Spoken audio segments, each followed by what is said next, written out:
Thank you very much, Bob. I first want to thank Bob for his gracious introduction, but also for his extraordinary leadership. For 6 years, you have led the consortium with great skill and great vision. So thanks so much, Bob, and to all your colleagues that are here today. We are very proud in Rhode Island to be known as the Ocean State. We have the University of Rhode Island. It's a terrific school of oceanography. So oceans are very close to us in many, many different ways. And I also have to applaud my colleague, Senator Sheldon Whitehouse, who's done a superb job in the United States Senate of helping organize an ocean caucus, of helping to keep attention focused on the ocean. So I feel right at home. Thank you very much. The other aspect of the oceans that is so obvious is that they are vital not only environmentally but also economically.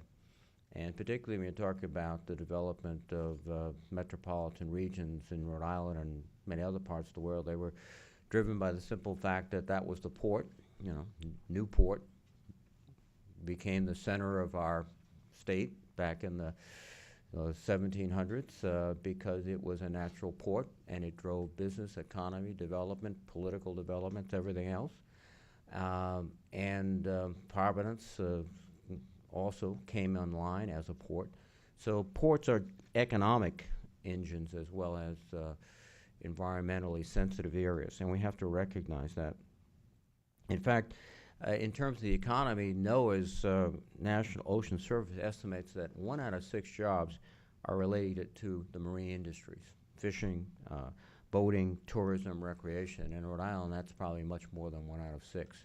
So this is an economic issue, and that's something in our discussions and debates I think we have to emphasize to other audiences who might not be so attentive to the oceans, that this is not just an esoteric, altruistic, sort of scientific. This is about jobs, about work, about development, about sustainability over time. It has economic effects. It is obviously vital to us to understand the oceans. That gets into the research issues. And also to understand the connections between the growing sort of concentration of people around our coast. According to the 2010 census, the number of people that call the coast their home, not just in cities but along the coastal ways, has increased 39% since 1970. And we're seeing this anecdotally as people move down. In fact, growing up in Rhode Island, there were wild places of wetlands and marsh that no one would ever live in, and now there are very expensive homes sitting there. And that's happening all across this country, or on every coast. But you're seeing, not just in the United States, but globally, I think, this trend to move towards the ocean. So that puts more pressure on oceans and their connection to the adjoining coast. And it also, I think, puts more pressure on us to do the research to find out what the consequences of this. And then, of course, I don't have to tell you about climate change. We just spent Monday evening from literally dusk to dawn talking about the issue of climate change in the Senate as a way to begin to focus attention. And one of the first indications, well, pronounced indications of the effects of climate change is what's happening in our oceans. They're warming. It is causing complications, and it will begin to affect not only our lifestyle and our economy, but every aspect of life if we don't understand what's taking place and, in fact, we don't take steps to try to mitigate these changes going forward.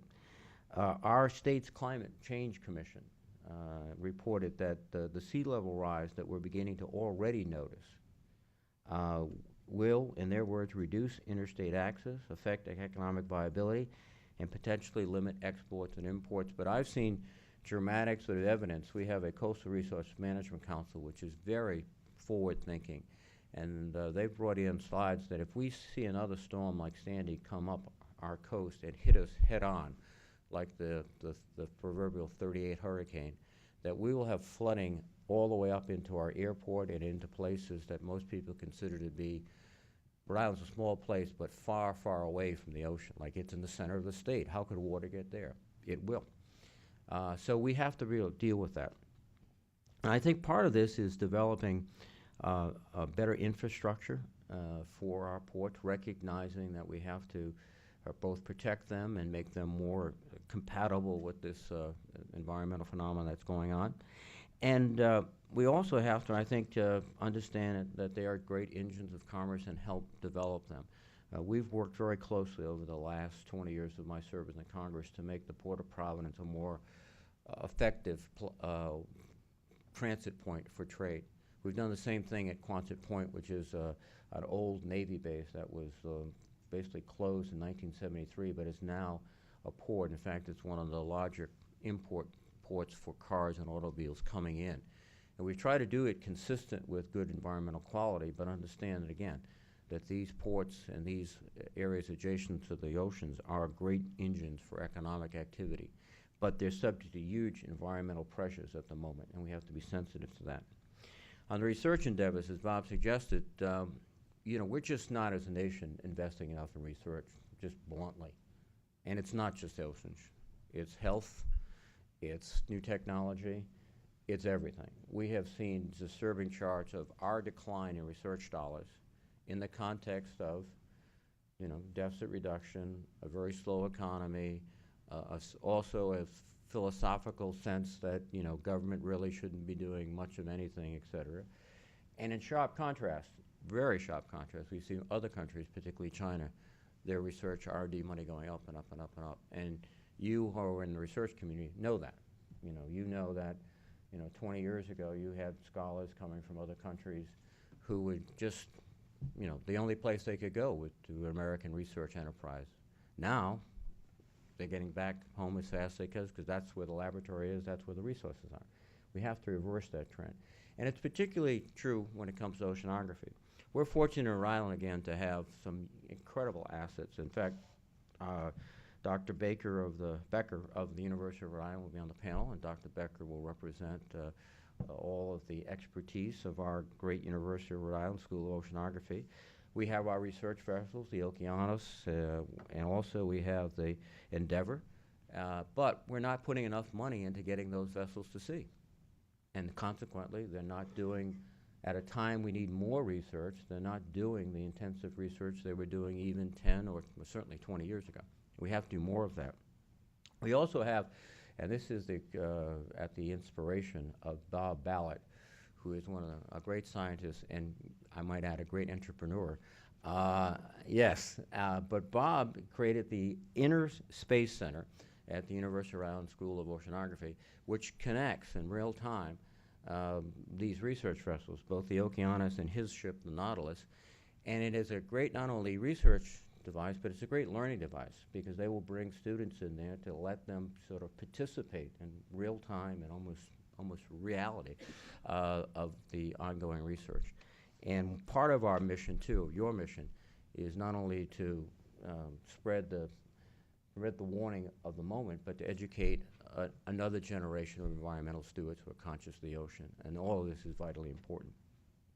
One other area I want to talk about with respect to Rhode Island, it goes to this whole issue of, all right, we know we have issues, how do we deal with them? One of the ways we've dealt with them is working with our ocean our Coastal Management Council. They have developed a SAMP, which is the Special Area Management Plan. They've basically started zoning the ocean off of Rhode Island in a very sophisticated and scientifically based way. So that now when we talk about developing wind power, they have a great model and a great mechanism to evaluate what's the best site. What's the site that interferes the least with recreational fishing and commercial fishing and routes of transit. And that type of planning should be systematic and should be throughout the country because it'll help us, again, with more information and better science, make wise decisions about development along the coast and increasingly off the coast when you talk about particularly wind power and other energy projects. And that's something, again, I'm very proud of at Rhode Island. As Bob mentioned, I have a role in national security policy as the second-ranking Democrat on the Authorization Committee and as a member of the Appropriations Committee. And one of the most interesting and startling things that I heard about 3 years ago, which relates to the ocean, is we were having a hearing and there was a Navy admiral there and who sort of casually mentioned that by 2020 or 2030, commercial transit of the Arctic Ocean will be a fait accompli. It'll happen. And I kind of shook my head and said, that's impossible. It's frozen. Nothing can move there. But as everyone in this room recognizes, the Arctic Ocean is now becoming a navigable commercial area of transit. That opens up huge questions. You know, we've never considered it before, sort of in a legal context of, you know, who's responsible for safety and security. We have several different nations that claim sort of their powers in that region, which invites confusion. We have operational questions in the Navy. Will we have an Arctic fleet? And where do we get the ships? I think many people realize we don't own a lot of icebreakers. And you know, do we start procuring icebreakers because we'll need them in certain contingencies in the ocean? This is a whole issue that has just burst upon us literally within the last 5 or 6 years, and a direct consequence of a warming ocean, of climate change, of environmental change.